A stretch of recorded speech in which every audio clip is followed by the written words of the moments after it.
Chino! Opa!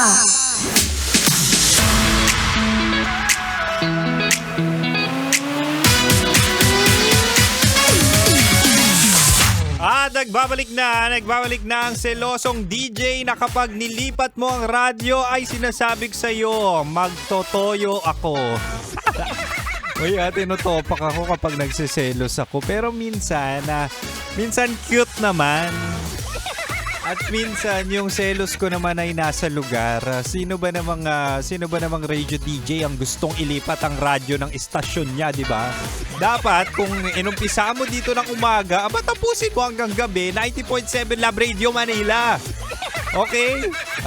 Klaro yun. Anyway, mahal ako'y nagbabalik. Nagbabalik na po si DJ Kim Chino regarding usapang love. Oo, balik na tayo sa ating Chinitox. Usapang pag-ibig mula sa Spicy. Opa mo na si DJ Kim Chino. At diba nga sabi ko kanina, mahal, ang selos ay spices sa relasyon. Pero kapag nasobrahan ang spices, ay nako, mauumay o di kaya magkakasakit kayo sa bato. Uy, kapag sinabing selos, minsan mababaw, minsan may pinanghuhugutan. Pero at the end of the day, dapat gawan ng paraan kung siya ay nagsiselos bago bitawan ang relasyon o tao. Ewan ko ba sa inyo? Kaya mga walang tumatagal na relasyon sa inyo simpleng selos ay talaga nga naman nagpapabuwag kayo.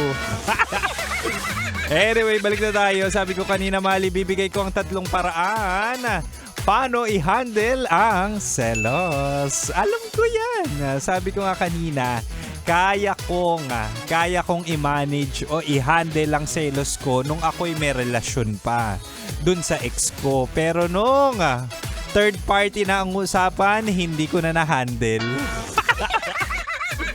Anyway, mahal, sabi ko kanina, una kapag nagsiselos si jowa, pag-usapan agad. Huwag nang palakihin, 'di ba? Minsan kasi yung maliliit na selos, nagpapatong-patong. Ewan ko ba sa inyo, ba't gustong-gusto nyong pinapatungan kayo?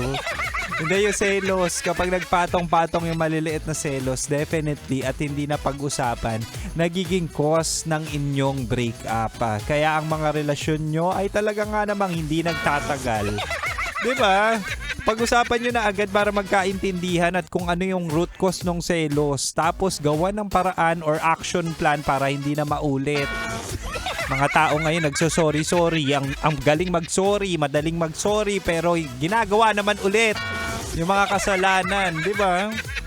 O ito na pangalawa, mahal. Kapag nagsiselo si jowa, bigyan mo ulit ng reassurance. 'Di ba? Sabihin mo sa kanya, ikaw sa libo-libo ng niligawan ko, sa libo-libo ng nagkakagusto sa akin, ikaw nga pinili ko, tapos magsiselos ka pa. 'Di ba? Uy, naalala ko dati sa dami ng choices ko dati, pinili ko ay maling tao. Nag-relapse bigla.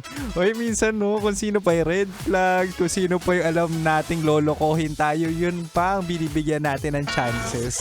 Ako personally, si Kim Chino po ay mahilig sa mga taong hindi pa healed.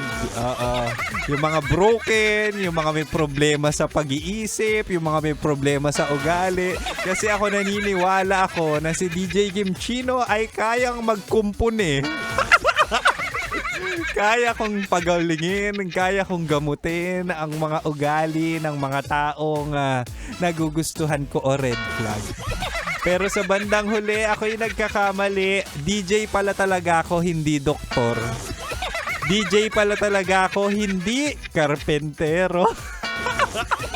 Kaya ang ending, single ang Kim Chino. Diba? Kayo dyan, kapag nagsiselos ang jowa nyo, bigyan nyo ng reassurance. Minsan kasi ang selos is insecurity diba? Kung ano yung wala sa kanila, wala sa jowa mo, ay talaga nga naman nakikita nila bilang insecurity sa ibang tao. So it's your responsibility para sabi, huwag ka magselos doon. Sa'yo pa rin tatayo ang aking tungkod. Hindi kaya sa'yo pa rin magbabibrate ang aking mga bells. Ganon, bigyan lang na reassurance, diba? Oy, relate. Anyway, mahal. Balik na muna tayo sa Rakrakan Music. Si Kim Chino ay naka-live sa 90.7 Love Radio Manila. Mag-a-announce ako doon ng libreng concert. Kaya punta na kayo sa FB at TikTok ng 90.7 Love Radio Manila. But for now, balik na tayo sa Rakrakan Music. Dito ka lang sa 90.7 Love Radio. Lumunok lang ako. Kailangan pa bang i-memorize yan? Basic.